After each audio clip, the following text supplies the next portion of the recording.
શ્રીને શાસનનો ઉપદેશ થાય, સર્વ જીવો મોક્ષે જાય, સાધુ સાધ્વી ભગવત્વનો સ્વાસ્થ્ય નિરામય બને અને સર્વ તપસ્વીઓ આરાધકોની તમ આરાધના નિર્વિઘ્ને પરિપૂર્ણ થાય એવા શુભભાવ સાથે આ નમસ્કાર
આજની આરાધના આજનો સ્વાધ્યાય આપણે શરૂ કરીએ એની પહેલાં આદેશ્વર ભગવાનનું સ્મરણ, આદેશ્વર ભગવાનનું ધ્યાન કરી શુભ સંકલ્પ સાથે આ મુક્તાપરની આરાધનાની કરાવી.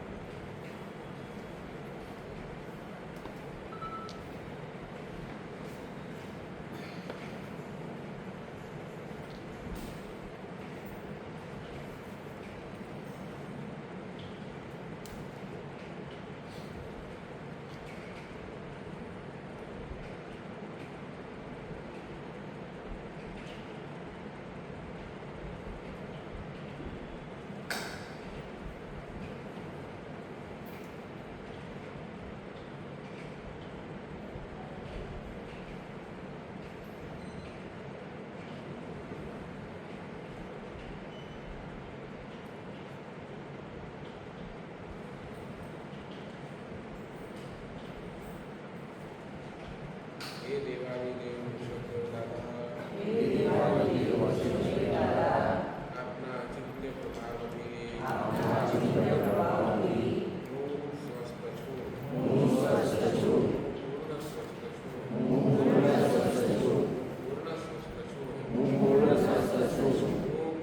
શાંત છું, પૂર્ણ શાંત છું, પૂર્ણ શાંત છું,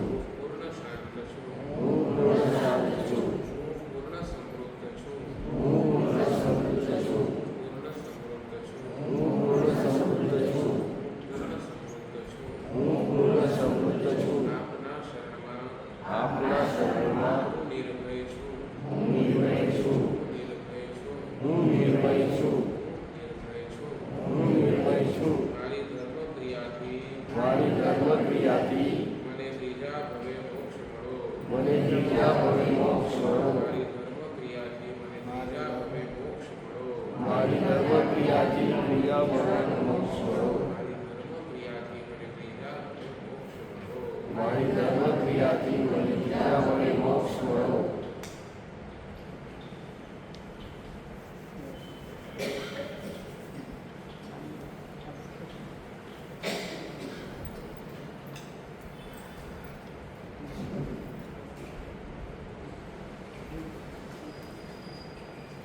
આજે સીધી 8મી ગાથા ઉપર આપણે જશું અને એ સાથે એના ભાવોને પણ જાણવાના પ્રયાસ કરીશું.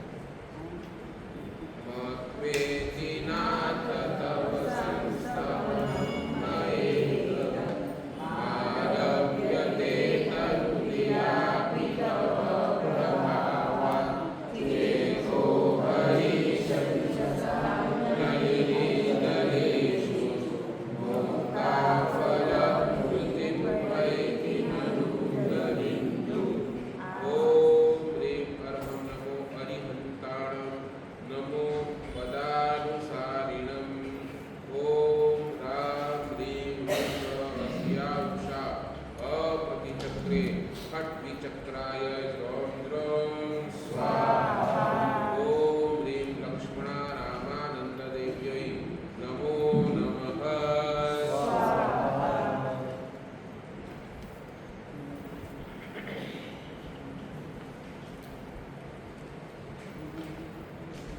एक बादशाह પોતાના રસાલા સાથે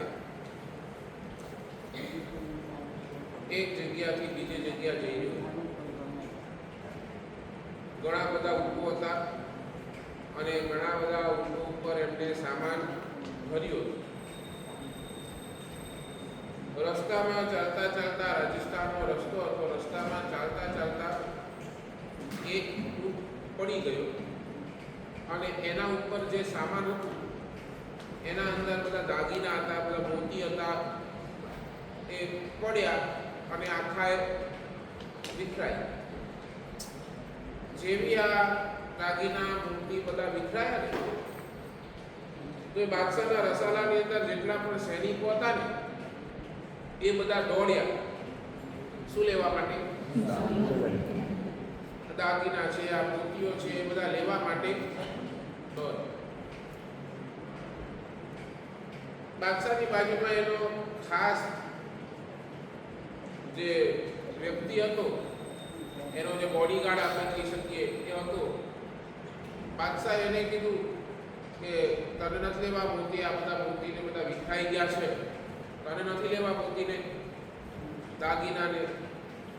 તો એ બોડીગાર્ડે એટલું જ કીધું, માલિક તમે જ મારા માટે સર્વશ્રેષ્ઠ મોતી છો, આ મોતીને લઈને હું શું કરું? આપ જ મારા માટે શ્રેષ્ઠ છો, આપ મળ્યા તો મને બધું જ મળ્યું. રાજા એની, બાદશાહ એની વાત સાંભળી ખૂબ રાજી થયો અને એટલો બધો રાજી થયો, વળી પાછા પોતાના નગરની અંદર પહોંચી અને એ બાદશાહને કોઈ દીકરો ન હોવાના કારણે આ જે એનો બોડીગાર્ડ હતો એને પોતાનો વારસદાર બનાવ્યો અને એને પોતાની ગાદી સોંપી. માનતુમ સુરેશ્વરજી મહારાજા સાહેબ 8મી ગાથાની અંદર બસ આવું જ કાંઈ ઈચ્છે છે. ભગવાન આપની સ્તવના કરું અને આપની એ સ્તવનાનો મને લાભ છે. ભગવાન આપની ભક્તિ કરું અને આપની ભક્તિથી મને શું પ્રાપ્ત થશે? અને ત્યાં પરમાત્માએ કહી દીધું કે આપની તું જે ભક્તિ કરે છે ને એ ભક્તિનો શું લાભ? તો તારા ભવના શું છે, બધા જ પાપ દૂર, 100% નિશ્ચિત આ ભવના તારા પાપો સાફ થશે. પ્રભુ એ તો વાત બરાબર, પણ સાથે સાથે કાંઈ કૃપા તો કરો, કાંઈ પ્રભાવ તો વર્તાવો. હું જે આ ગીત લખું, તમે આને ગીત કહો તો ગીત, તમે આને કાવ્ય કહો તો કાવ્ય, તમે આને સ્તોત્ર તો સ્તોત્ર. ભગવાન આ સ્તોત્રનું પ્રભાવ શું? આ આખી 8મી ગાથા એ સ્તોત્રનો પ્રભાવને વર્ણન કરતી એ ગાથા છે. સ્તોત્ર આનો આ પ્રભાવ શું? ભગવાન આનો પ્રભાવ શું?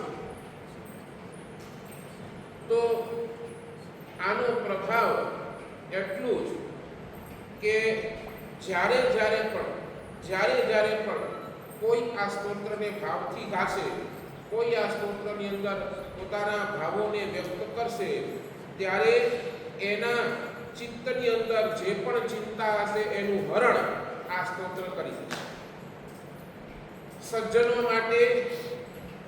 સજ્જનો માટે એ પરમાત્માની ભક્તિ ઉત્કૃષ્ટ કોટીની બનશે. જે પાપી આત્મા છે એ પણ આનું સ્મરણ જે નિત્ય કરશે એના શું થશે? ચિત્તની અંદર જેટલી ચિંતાઓ છે એનું બધાયનું હરણ થઈ જશે. તો કોના જેવું આ સ્તોત્રનો પ્રભાવ કોના જેવું? તો ત્યાં ઉદાહરણ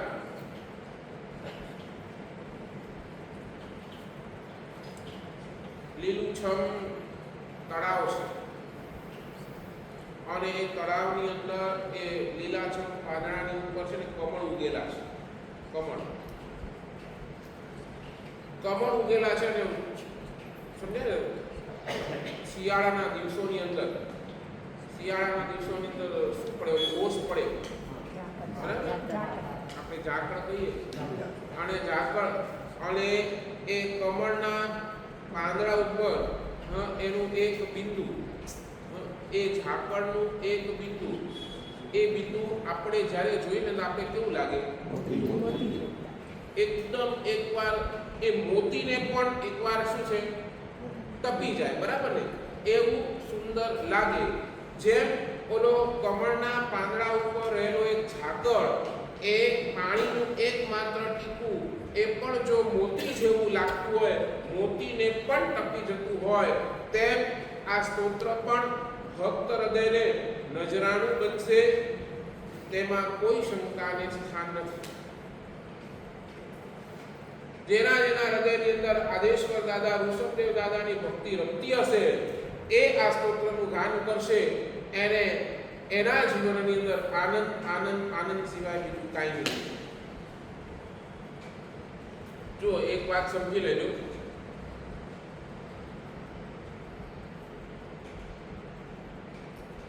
આપણને સૌને છે ને 3 ચીજો જોઈએ. 3 ચીજો.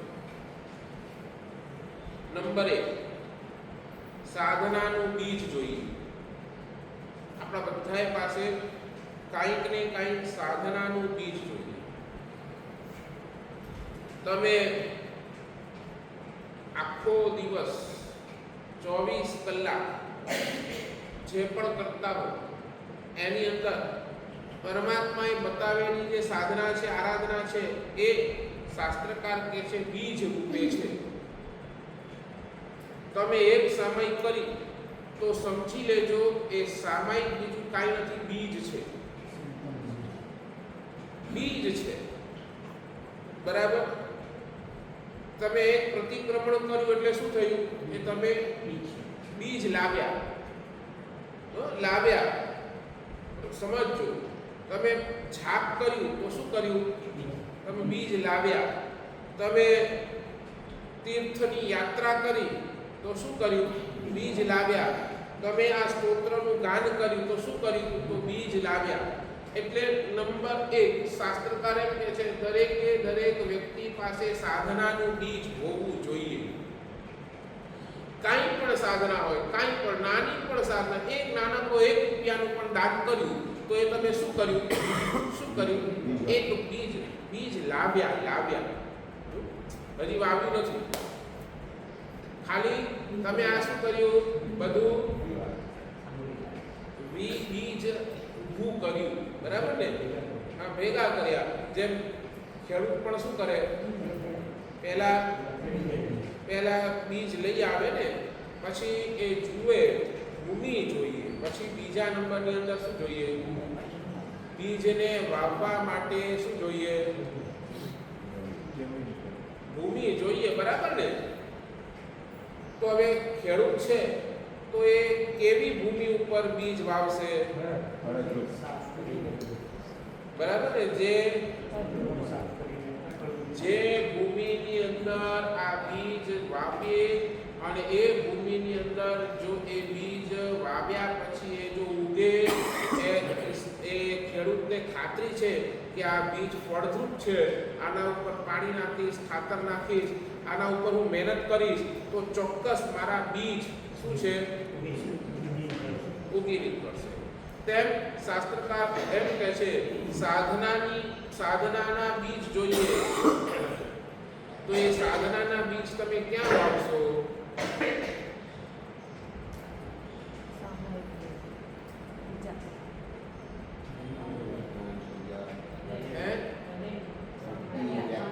આ બધું આ બીજ છે, સમજી લો. તમે ક્યાં વાવશો?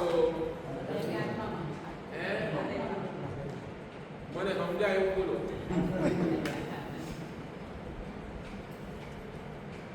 ક્યાં વાવશો આ બીજ?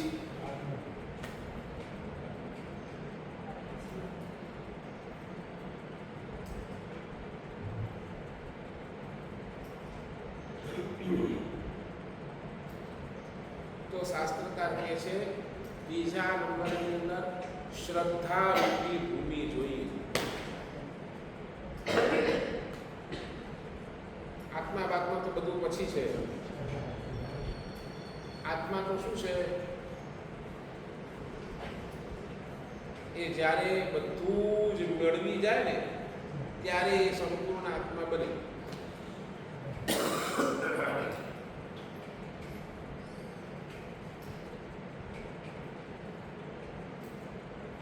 શાસ્ત્રકાર અહીંયાથી વાત કરે છે. આપણી બધાય પાસે સાધના રૂપી બીજ છે, પણ બીજા નંબરની અંદર શ્રદ્ધા રૂપી ભૂમિ છે કે નહીં એ સૌથી મોટો પ્રશ્ન છે. ઓલો ખેડૂત પણ છે ને એને વિશ્વાસ છે કે આ ભૂમિની અંદર હું વાવીશ ને તો મને રિઝલ્ટ મળશે અને મળશે. આપણે શું કરીએ છીએ ખબર છે? આપણને બધા જ બીજ ભેગા કરીએ છીએ, વાવતા નથી અને પેલે છેલ્લે મારા પછી રડીએ છીએ. સમજ્યા નહીં સમજ્યા? શેના માટે રડીએ છીએ? તો મળ્યું જ નહીં. અરે આ આટલું બધું કરું છું, આટલા વર્ષોથી આટલું બધું કરું, મને કાંઈ રિઝલ્ટ મળ્યું જ નહીં. કારણ શું? અરે તમે બીજ ખાલી લાવીને રાખી દીધા, એને વાવ્યા જ નહીં. અરે વાવો નહીં તો પછી એનો ફળ કેમ મળે?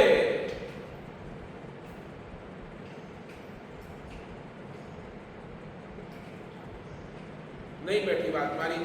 સમજાય છે હું શું કહું છું? હા, સાધના રૂપી બીજ જોઈએ, બરાબર. તો તમે સાધના રૂપી બીજ બધા ભેગા કરો, એ પણ અલગ અલગ, બરાબર ને?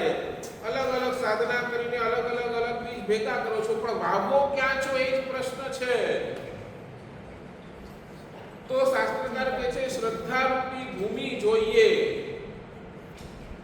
અને આપણી પાસે બોલો શ્રદ્ધા છે કે શંકા છે?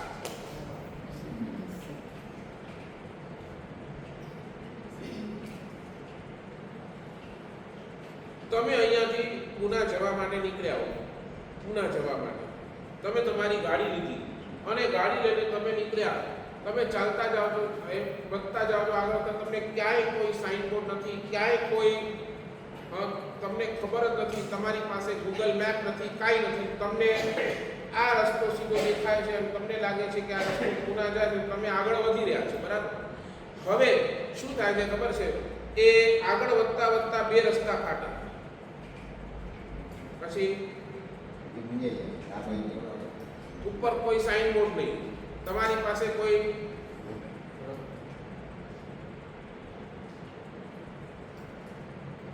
શું થશે? માણસ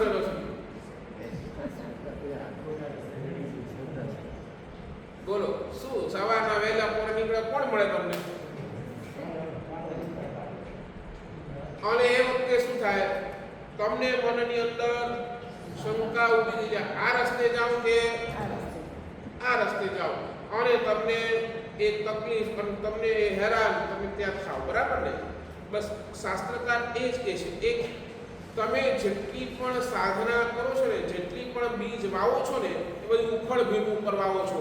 એ શંકાશીલ મન સાથે જ્યારે પણ તમે સાધના કરો છો ને, તો એ સાધના કાંઈ પરિણામ આપતી. એટલે શું થયું ખબર છે? તમે ને પછી બે ડાયરેક્શન છે, બરાબર. તમે ચાલ્યા આ ડાયરેક્શન, તમને ત્યાં કોઈ મળ્યું નહીં, 15 મિનિટ ઉભા રહ્યા, કોઈ મળ્યું નહીં, તો તમે શું કર્યું? કારણ કે કેટલી વાર ઉભા રહો? તમારા મનની અંદર પ્રશ્ન શું થાય કે તમે કેટલી વાર અહીંયા ઉભા રહીશું, બરાબર ને? તોય તમે કીધું કે ચાલો નહીં આવે, ક્યારેક તો પહોંચવાનું છે પુના. એટલે તમે શું કર્યું? કોઈ એક ડાયરેક્શન પકડો, બરાબર ને? સાચું બોલો. એ ડાયરેક્શનમાં તમે એ ગાડીને 100ની સ્પીડે ચલાવો કે 50-60ની સ્પીડે ચલાવો? સમજ્યા નહીં સમજ્યા મારી વાત? એ તમારા મનની અંદર શંકા પડી છે કે આ રસ્તો સાચો છે કે ખોટો છે. તમે ગાડી ફૂલ સ્પીડમાં ચલાવી જાઓ કે આસ્તે ચલાવો? બરાબર ને? તમને દેખાય અરે આ કોઈ દુકાન છે, અરે આ કોઈ વ્યક્તિ છે, તમને મળી જાય તો તમે શું કરો? એ વખતે ગાડીને ઊભી રાખીને ચાલો. તો તમને ત્યાં એ રસ્તા ઉપર ચાલવા માટે ઉત્સાહ હોય કે તમે આમ સમજાય છે તમને હું શું કહું છું? ઉત્સાહ તો 1% પણ તમને ન હોય. તેમ જેમ જેમ તમે અહીંયા સાધના કરો છો તમારી પાસે ઉત્સાહ કેમ નથી?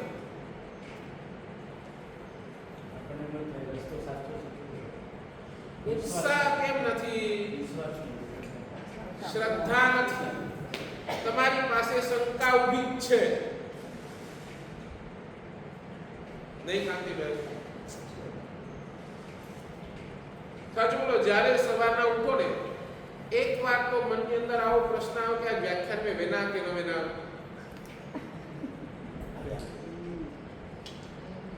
સમજાય છે? ઓરે એટલો વેલો નોર્મલ ટેન્ડન્સી હું કહું છું. નોર્મલ ટેન્ડન્સી જો એ જ છે ને એ તમને ક્યાંક બહાર ફરવા જવું હશે ને તો તમને શંકા નહીં આવે. મારી વાત સમજે છે? તમને એના માટે સવારના 5 વાગે પણ ઉઠવું પડશે ને તો તમે યુ આર રેડી. બરાબર ને? તમે ઉત્સાહ સાથે નીકળી જશો. પણ જ્યારે આવા કોઈ પ્રસંગની અંદર આવો છો ને ધર્મના ક્ષેત્રની અંદર તમને હંમેશા ટુ માઇન્ડની અંદર રહો છો. બરાબર ને? જાઉં કે ન જાઉં? બરાબર. પછી કદાચ મનની અંદર હાલો મળીએ છો પણ પછી મારા સાહેબ અચિંતા વ્યાખ્યાન ચાલુ થઈ તો વેન સમજાય છે મારી વાત? પછી તમે અહીંયા સમજો 7:30 થી 8:30 નો વ્યાખ્યાનનો ટાઈમ છે. તમે 8 વાગે પણ આવો તો તમને કોઈ કહેવા વાળું. બરાબર ને? એટલે શું થયું? ઉત્સાહ. બોલો યસ ઓર નો? વારંવાર તમને અહીંયા કહેવું પડે. વારંવાર અહીંયાથી તમને વારંવાર દરેક આરાધના કરવા માટેની પ્રેરણા કરવી પડે કે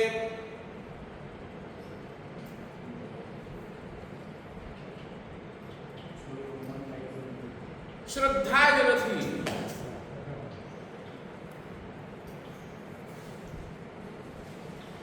આપણે સાધના કરીએ છીએ પણ મનની અંદર તો શંકા પડેલી છે.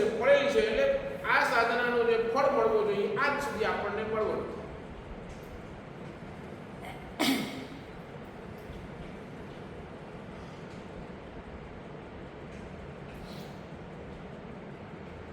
તમારી સ્થિતિ કેવી છે ખબર છે? શાસ્ત્રકાર કહે છે, ઉપાધ્યાય યશો વિજયજી મહારાજ આ જ્ઞાનસાર ગ્રંથની અંદર લખે આપણા બધાની સ્થિતિ કેવી ખબર છે? આપણે બધા જ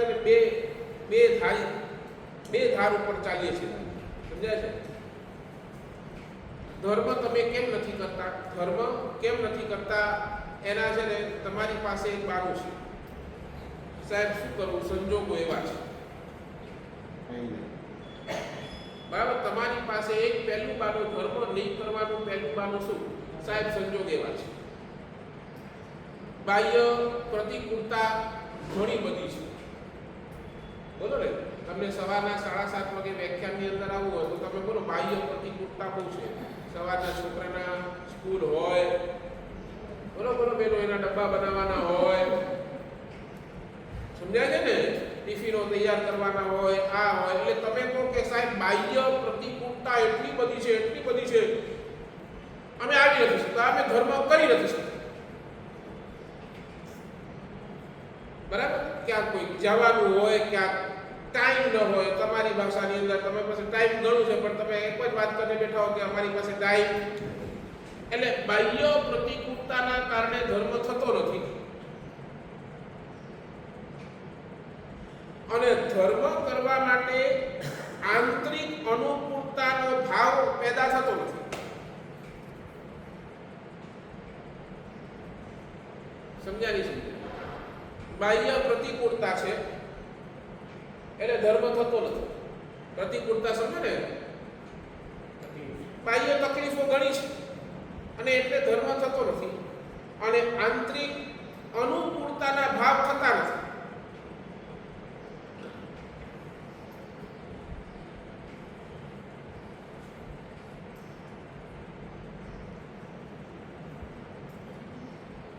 આંતરિક અનુકૂળતા, આંતરિક એટલે અંદરમાં શ્રદ્ધા જ નથી.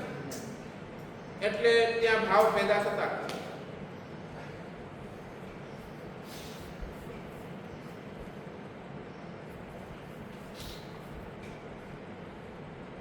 હજી પણ તમને જેટલા પણ બાહ્ય સંયોગો મળે છે ને, બાહ્ય સંયોગો એ બધા કર્માધીન છે. લખી લેજો, બાહ્ય સંયોગો બધા જ કર્માધીન છે.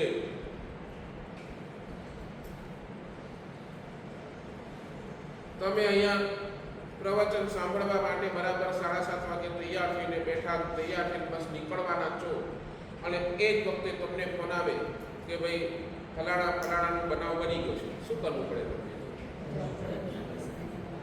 સમજ્યા છે ને?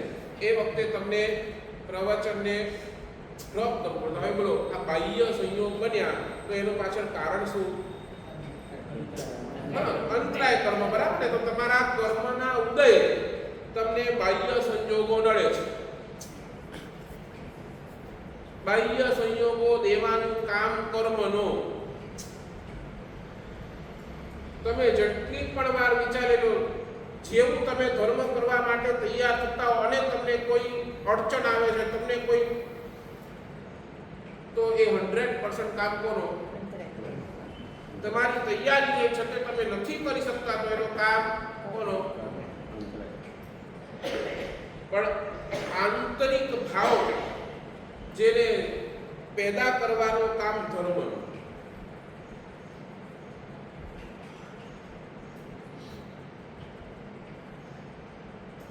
આંતરિક ભાવ પેદા કરવાનું કામ કોનું?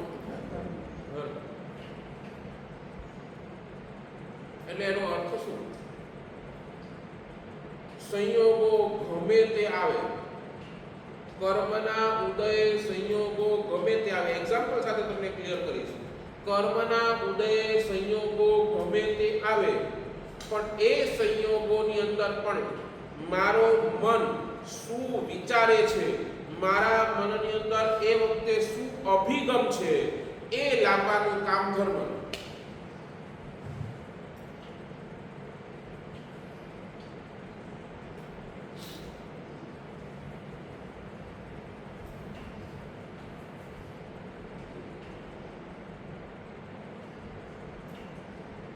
તમે એઝ ફોર એક્ઝામ્પલ, આપણે આ જ એક્ઝામ્પલ લઈએ. પ્રવચન માટે નીકળ્યા છો અને તમને સમાચાર મળ્યા કે ફલાણા વ્યક્તિ ગયા. બોલો, હવે અહીંયા એ વખતે તમે શું વિચારો એ સૌથી મોટો પ્રશ્ન છે. તમારા મનની અંદર વિચાર શું? પ્રધાનતા આપવાની વાત નથી. તમે અહીંયા આવો કે ત્યાં જાઓ, તમે સંસારના વ્યવહારો કરતો કે અહીંયા આવો, તમે એ વખતે શું વિચારો છો? પહેલું વિચાર શું આવે? એ વખતે તમારો મનની અંદર શું અભિગમ આવે? ના, આ પણ ના. એ વખતે તમારા મનનો અંદર અભિગમ શું?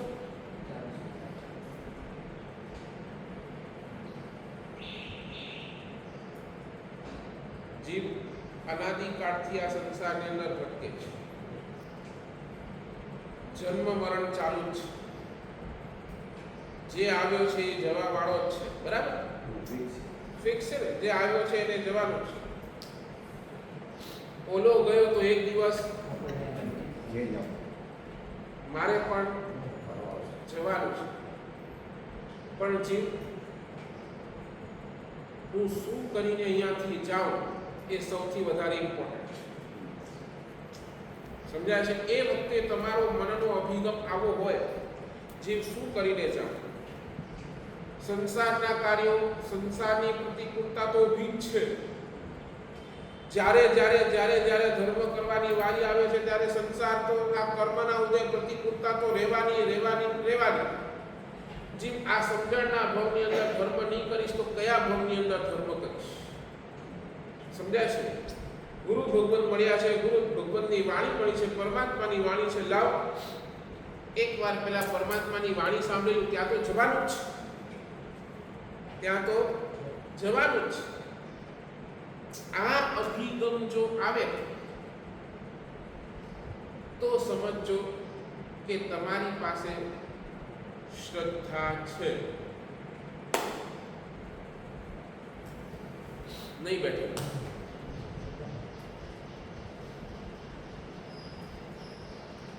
બરાબર ને? જવાનું તો બધાને જ છે. તો હવે હું શું કરીને જાઉં એ ઇમ્પોર્ટન્ટ છે. નહીં બેઠે શું કરીને જાઉં એ ઇમ્પોર્ટન્ટ છે.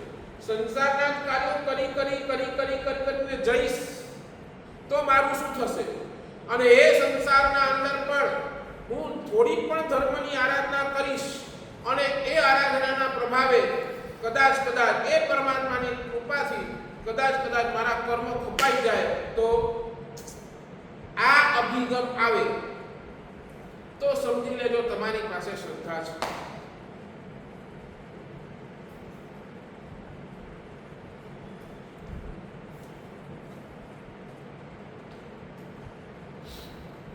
નહીં બેઠો કાંતિભાઈ નહીં બેઠો.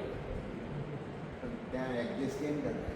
કેમ ત્યાં ન જવું એવું હોય જરૂરી છે? તમે શું કરો? પૂછો ને ભાઈ, શું પૂછો? પહેલો પ્રશ્ન કેટલે વાગે કરી બરાબર ને? તો એ કે ના હજી તારે વાર લાગતી છે, 9 વાગે કાઢી ના પછી હજી વ્યાખ્યાનમાં આવો કે ભાઈ ત્યાં જાઓ.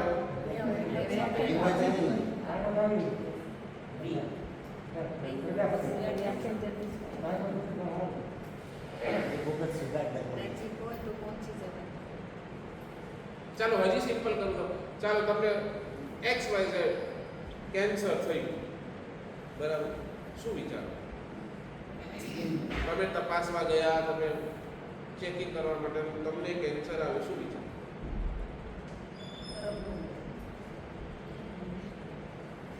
શું વિચારો?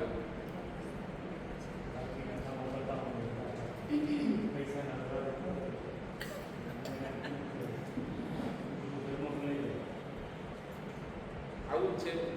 તમને કેન્સર ડિટેક્ટ થયું એટલે શું વિચારો? બોલો.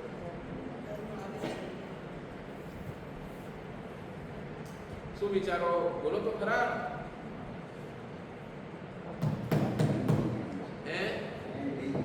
એન્ડ થઈ ગયું.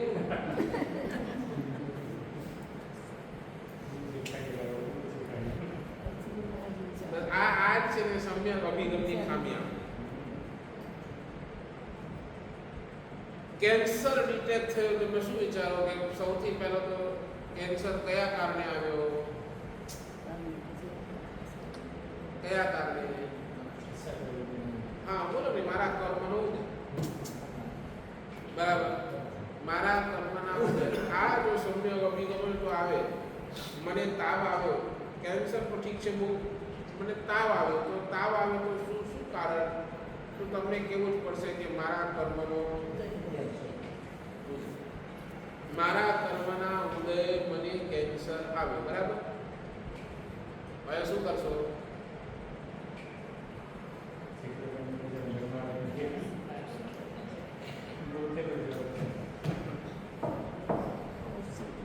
સમ્યક અભિગમ તમે હજી આ સમજો, બહુ સમજવા જેવી છે. સાચું બોલો, એ વખતે તમે આમ કેન્સરની પીડાને હસતા હસતા સહન કરો કે રડતા રડતા સહન કરો?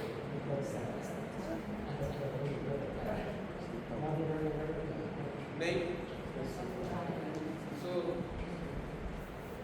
તમે કોને આ પીડા આવી છે, પૂર્વનો મારો જ કોઈ કર્મ છે, હવે એને હસતા હસતા સહન કરું કે રડતા રડતા? સહન તો ભોગવવાનો તો મારે જ છે, તો હવે હસતા હસતા ભોગવું કે રડતા રડતા ભોગવું? હસતા હસતા ભોગવીશ તો કદાચ આ કર્મ ખપી જશે, અને રડતા હાય હોય કરતા ભોગવીશ તો હજી બીજા કર્મ. આને કહેવાય સમ્યક અભિગમ. નહીં બેઠી વાત, હજી નહીં બેઠી.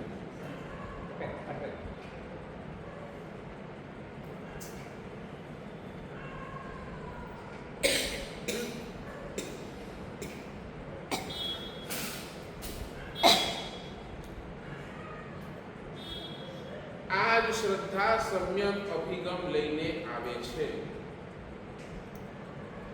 આ શ્રદ્ધાથી જ આવો સમ્યક અભિગમ આવે છે.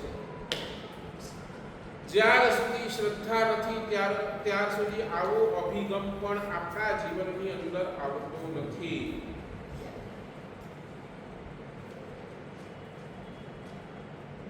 આપણી તકલીફ ક્યાં છે ખબર છે? આ કડી તૂટે છે. આ શ્રદ્ધા જ નથી. શ્રદ્ધા ખોટી છે એમ નહીં, શ્રદ્ધા જ નથી. આપણે 24 કલાક શંકાની અંદર છે.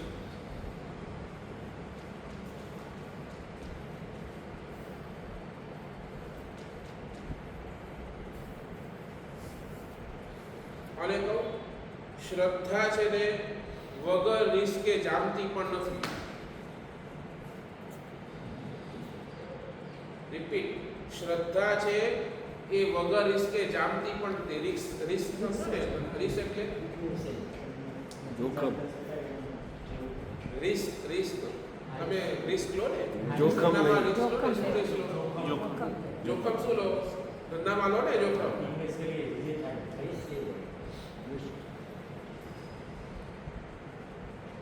તેમ અહીંયા શ્રદ્ધા માટે પણ તમને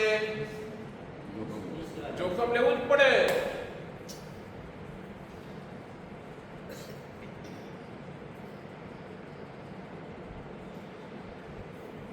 આ ચારિત્ર લીધું ને, આ સંયમ જીવન શાસ્ત્રકાર કહે છે આ ધર્મ છે. આ ચારિત્ર લીધું એની પાછળ શ્રદ્ધાનો સાહસ હતો. જે દિવસે દીક્ષા લીધી એ દિવસે કઈ આવડતું નહોતું. અહીંયા શું કરવાનું, શું નહીં કરવાનું, શું કેવી રીતે ઉઠવાનું, કેવી રીતે બેસવાનું, કેવી રીતે ચાલવાનું, કેવી રીતે ગોચરી જવાનું, કાંઈ જ ખબર નહોતી. અને આ સાહસ કરીને આ લઈ લીધું. બરાબર ને? તમે પણ નવો ધંધો શરૂ કરો એટલે શું બધું રિસ્ક હોય કે નહીં? ક્યાં જઈશ, કોણ બાયર આવશે, ક્યાં માલ વેચીશ, શું બરાબર ને? આ બધું જ તમારા મનની અંદર હોય ને. નવો ધંધો શરૂ કરે છતાંય તમે આ રિસ્ક લો છો એટલે શું? સાહસ કરો છો. તમને તમારા ઉપર પૂર્ણ વિશ્વાસ છે, શ્રદ્ધા છે કે નહીં આપણે જામી જશું. તો વગર રિસ્કે શ્રદ્ધા પણ જામતી નથી.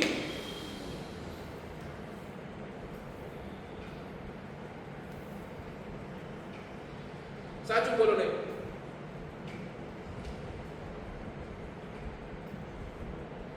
શાસ્ત્રકાર એમ કે છે એક છે પ્રીતિ અને બીજી છે પ્રતીતિ. બે શબ્દનો અર્થ સમજી લેજો. એક છે પ્રીતિ અને એક છે પ્રતીતિ. પ્રીતિ એટલે પ્રેમ અને પ્રતીતિ એટલે અનુભવ. અનુભવ. પ્રતીતિ થવી એટલે કે અનુભવ થવો. અર્થ કરું, પ્રીતિ એટલે પ્રેમ અને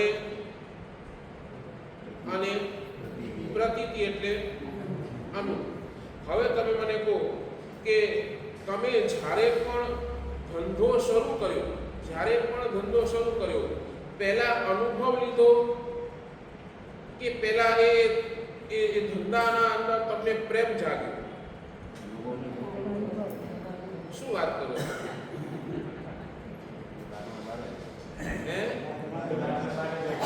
શું વાત કરો? તમે અનુભવ કેવો લીધો?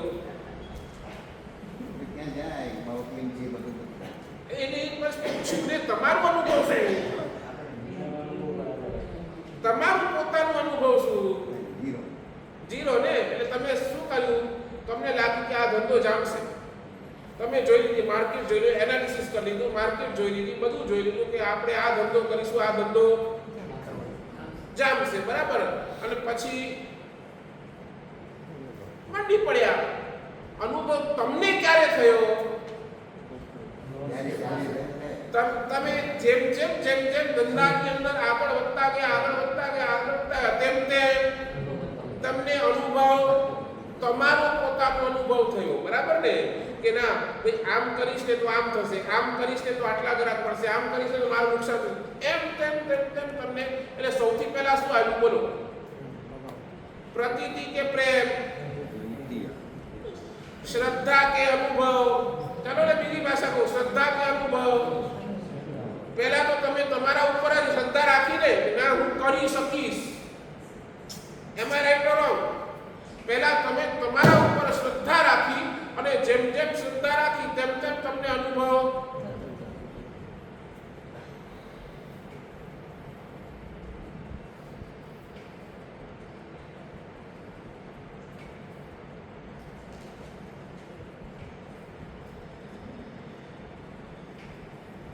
નહીં સમજે, હજી નહીં સમજે.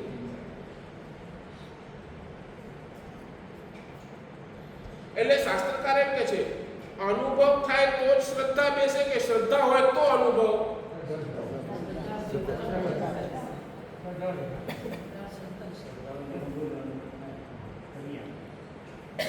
નહીં, હજી નથી, મગજમાં નથી.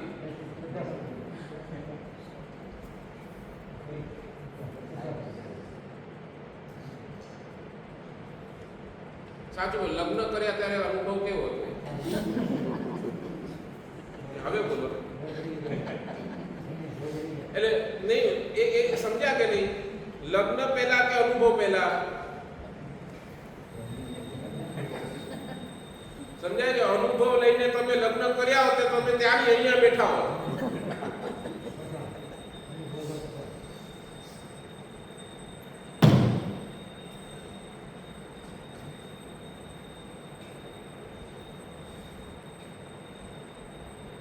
તમે રિસ્ક લીધું જ ને? અરે ભાઈ રિસ્ક લીધું ને?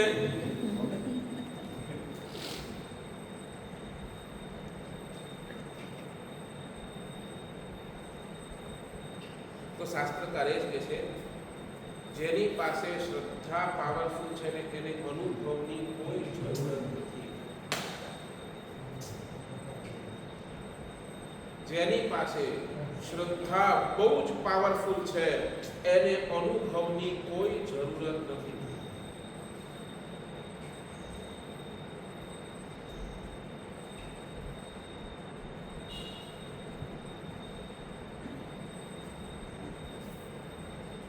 સાચું બોલો, તમે અમને જ્યારે જુઓ છો ત્યારે અમારી શ્રદ્ધા જુઓ છો કે અમારો અનુભવ જુઓ છો?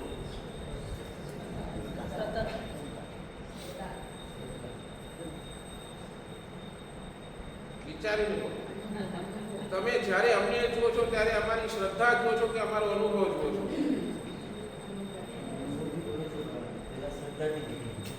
મારી વાત છોડો, તમારી વાત કરું.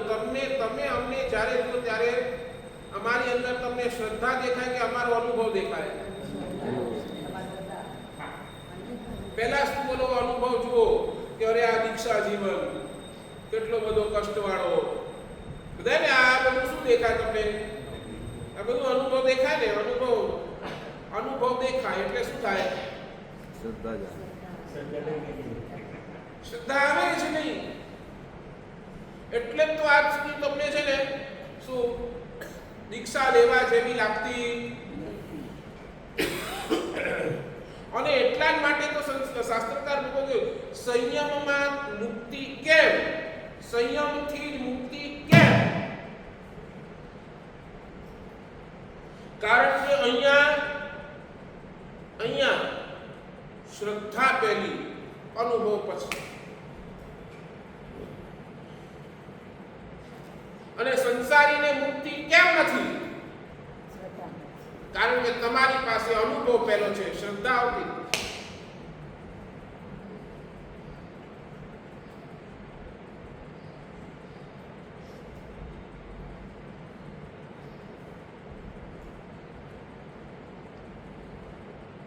ચાહે તમારો સંસારનો ક્ષેત્ર હોય કે ચાહે તમારો આ ધર્મનો ક્ષેત્ર હોય, 100% તમને શ્રદ્ધા જોઈએ અને જોઈએ. એના વગર તમને ચાલશે જ નહીં.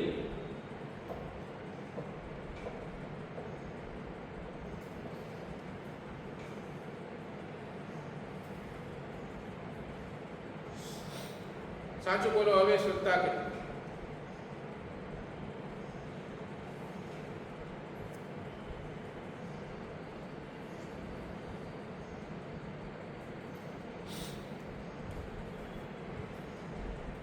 શ્રદ્ધા કેટલી?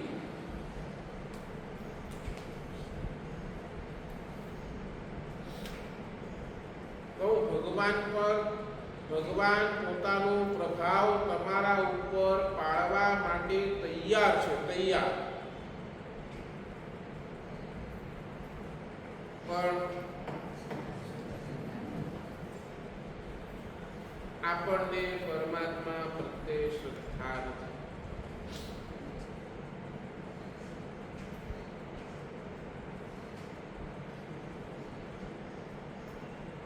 દાદા બેઠા છે, તમને બોલાવે છે, તમને પોતાની પાસે બોલાવે છે, તમારી એ તમારા માટે એટલી બધી ચિંતા કરે છે, છતાંય આપણે દાદા સુધી પહોંચતા નથી. એનું કારણ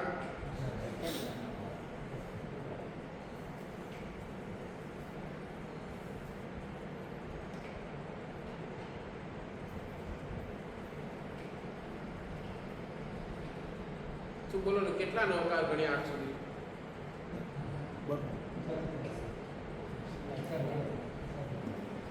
કેટલા નવકાર ગણ્યા આજ સુધી? આજ સુધી નવકાર ગણ્યા આપણે. તો એ નવકારનો ફળ શું? સૌવ પાવકપણાસણું. બરાબર? નવકારનો ફળ તો આ છે. નવકાર પોતે બોલે છે સૌવ પાવકપણાસણું. બોલો, આપણને મળ્યું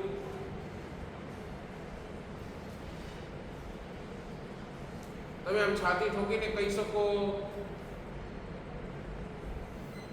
કે નહીં, એક નવકાર ગણું અને મારા પાપો આપ ધૂજે.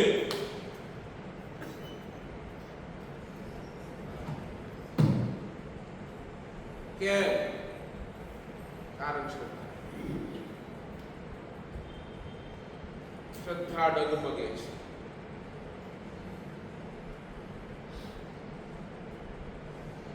એક નવકાર બોલવાથી જો બધા જ પાપો ખતમ થઈ જતા હોત તો આપણે અહીંયા હોત. આ અશ્રદ્ધા.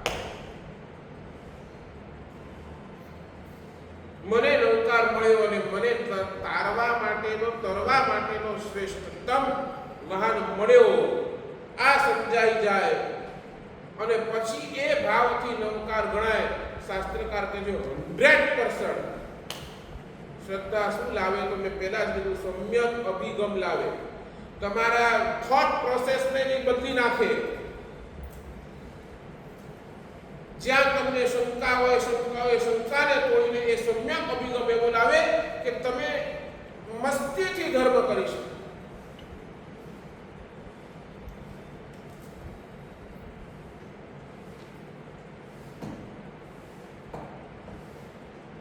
નહીં, હજી બહુ તકલીફ છે. કેમ?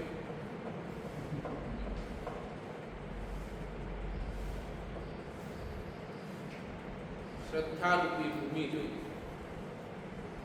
અને આ શ્રદ્ધારૂપી ભૂમિ આવશે ને તો ત્રીજા નંબરની અંદર સમાધિ રૂપી ફળ મળશે.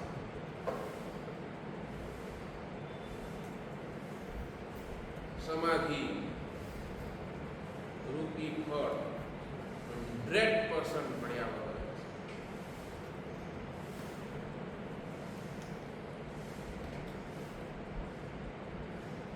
એટલે શાસ્ત્રકાર ભગવાન એમ કહે છે કે દોસ્ત, આરાધના કેટલી થઈ એનું બહુ વિચાર કરવી. સમાધિ મળી કે નહીં મળી એનું બહુ વિચાર કરવી. સમજ્યા છે? આરાધના મેં કેટલી કરી, આપણી ગણતરી હોય, મેં કેટલી આરાધના કરી, કેટલી આરાધના, તમે આખું ગણાવો. બરાબર ને? આટલા ઉપવાસ થયા ને, આટલા તપ થયા ને, આટલા સામાયિક થયા ને, આટલી યાત્રાઓ થઈ ને, આટલા નવાણા થયા ને, આટલા ઉદ્ધાર થયા, તમે બધું ગણાવો જ. તો શાસ્ત્રકાર કે જે આને અંદર અમને રસ જ નથી. તમે કેટલું કર્યું એની અંદર અમને રસ જ નથી.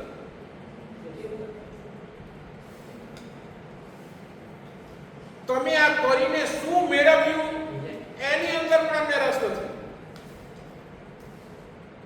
રિપીટ, કેટલું કર્યું એની અંદર રસ નથી.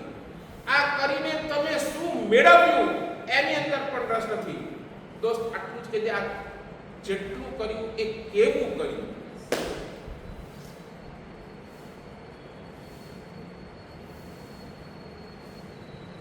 જેટલું કર્યું એ કેવું કર્યું એની અંદર અમને રસ છે.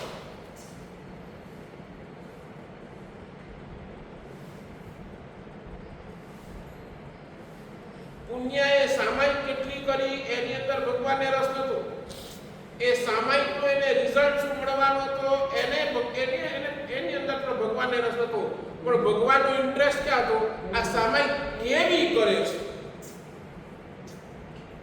એટલે તો ભર સભાની અંદર, ભર સમવસરણની અંદર ઓલા પુણ્યના સામાયિકની પ્રશંસા કોણે કરી?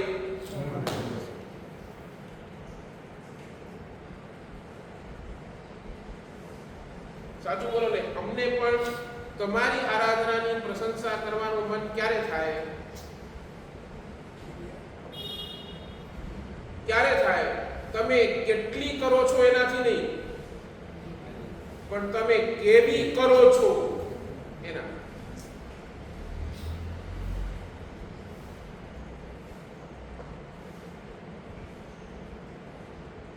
આજ 8મી ગાથા આપણને શીખવાની છે. તમારા ઉપર પરમાત્માનો પ્રભાવ ક્યારે પડશે? ક્યારે?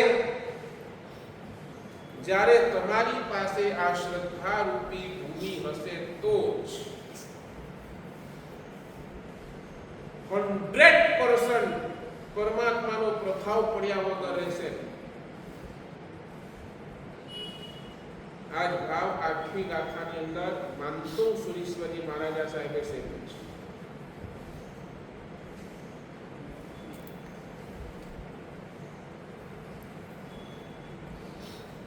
બસ શ્રદ્ધાને શું કરો?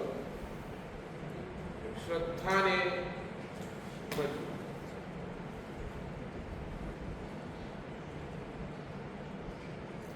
આ 8મી ગાથા એના 72 લાભની અંદર આ બતાવ્યું. બાહ્ય લાભની અંદર 8મી ગાથા એમ કે છે આપણી પાસે એક પંચાક્ષરી બીજ મંત્રો છે. એ પંચાક્ષરી બીજ મંત્રો એનો તમે તમારી બોડી ઉપર ન્યાસ કરો તો તમારા બોડીની અંદર જેટલી પણ નેગેટિવિટી છે, જેટલું પણ ખરાબ તત્વો છે, પંચ તત્વો જો તમારા બોડીની અંદર ઇમ્બેલેન્સ થઈ ગયા હોય તો એ પણ એ વખતે બેલેન્સ થઈ જાય છે. ઘણાને માથું દુખે, ઘણાને પેટ દુખે, ઘણાને ચક્કર આવે. આ બધું જ્યારે પણ તમારા બોડીની અંદર આ પંચ તત્વો ઇમ્બેલેન્સ થાય છે ને ત્યારે આ બધી તકલીફ થાય છે. તો દિવસની અંદર 1 વાર, 2 વાર, 3 વાર આ પંચ તત્વોનો ન્યાસ 3 વખત કરો તો ચોક્કસ તમારી બોડીની ઇમ્બેલેન્સ દૂર થાય. લગભગ તમને બધાને ખબર પણ હશે સિદ્ધ ચક્રની આરાધનાની અંદર આ આવે છે. શી પ ઓમ સ્વાહા, હા સ્વા ઓમ પ શી. એટલે શી બોલો ત્યારે બે ઘૂંટણ, પ બોલો એટલે નાભી, ઓમ બોલો એટલે હૃદય, સ્વા બોલો એટલે મુખ અને હા બોલો એટલે મસ્તિષ્કની શિખા. એટલે વળી પાછું ઉલટા ક્રમે આવી રીતે સીધું આમ ખાલી કેટલી વાર કરવાની? કેટલી વાર લાગે? આ પંચાક્ષરી મંત્ર છે.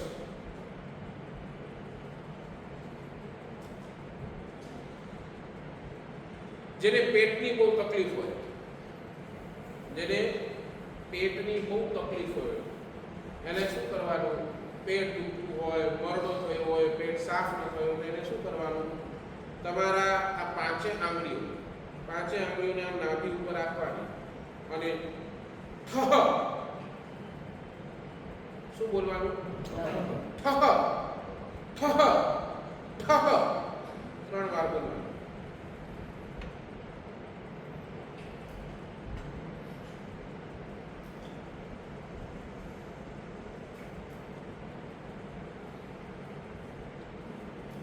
ઘણાને ઊંઘ ન આવવાની પ્રોબ્લેમ હોય, ટેબ્લેટ લેવી પડતી હોય, તો જ્યારે સુવાનો પ્રયાસ કરો ને તો તમારા બેડની પાસે પાણીનો એક ગ્લાસ ભરીને રાખો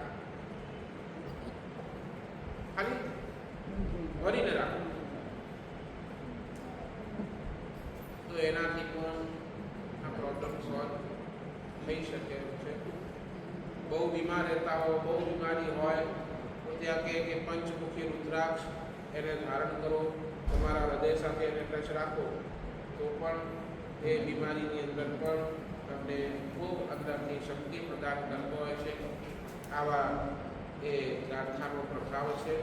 તો ખૂબ આપણે આધ્યાત્મિક અને બાહ્ય લાભ આ ગાંઠાઓ દ્વારા મેળવીએ એ આજના દિવસે જેના જ્ઞાન બોલાય.